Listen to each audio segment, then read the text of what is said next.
আসসালামু আলাইকুম, কেমন আছেন সবাই? চলে আসলাম নতুন আরেকটি ভিডিও নিয়ে। ভিডিওটা শুরু করছি মূলত সন্ধ্যা থেকেই। যেহেতু আমার ননদের জন্মদিন ছিল, তাই তার জন্য এই ছোট্ট সারপ্রাইজ। আমার ননদ বাইরে বের হয়েছিল, সেই সুযোগে আমি আর আমার শাশুড়ি সবকিছু গুছায় নিছিলাম। আর এই সারপ্রাইজটা ছিল তার ভাইয়ের তরফ থেকে। সে যেহেতু চাকরির সুবাদে হচ্ছে বাইরে, তাই তাকে আমরা সবাই ভীষণ মিস করছিলাম। এখানে তো আমার ননদ কেকের বক্সটা খুলে নিচ্ছিল। কেকটা কিন্তু দেখতে ভীষণ সুন্দর লাগছিল, আর আমার ননদের কিন্তু চকলেট কেকটা খুব পছন্দের। এই তো এখন কেক কাটার পালা। আমার শাশুড়ি আর ননদ মিলে হচ্ছে কেক কাটছিল, আর আমি ছবি আর ভিডিও করছিলাম। কেক কাটতে কাটতে হচ্ছে কারেন্ট চলে গেছিল। এর মধ্যে আমি আবার কেকটা কেটে নিচ্ছিলাম সবাইকে দেওয়ার জন্য।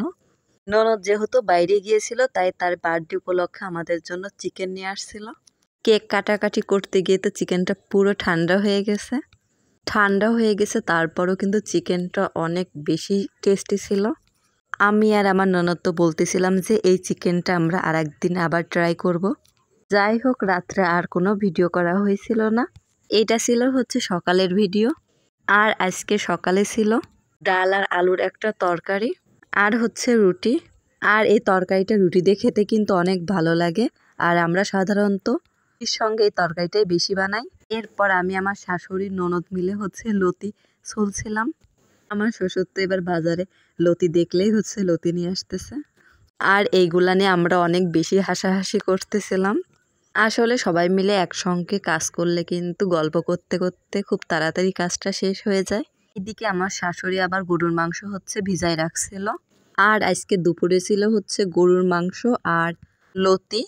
আমি গরুর মাংসটা কেটে নিয়েছিলাম, আর এই তো লতিও কিন্তু কাটা হয়ে গিয়েছিল। আর গরুর মাংসে দেওয়ার জন্য আলুও কিন্তু কেটে নিয়েছিলাম। আর এই যে আমার শাশুড়ি কিন্তু রান্না প্রায় শেষের কাছে। মাংসটা কষিয়ে কিন্তু প্রেসার কুকারে দিয়ে দিছে। এরপরে হচ্ছে আমরা চিড়ার মোয়া খেয়ে নিচ্ছিলাম। আর এই মোয়াটা আমার ননদ দোকান থেকে নিয়ে আসছিল। ওর আবার এই মোয়াটা বেশিই পছন্দ। আর এইদিকে অন্য চুলায় লতির তরকারিটা করে নিচ্ছে। এই তো গরুর মাংসটা হয়ে গেছে, দেখতে কিন্তু ভীষণ লোভনীয় লাগছে।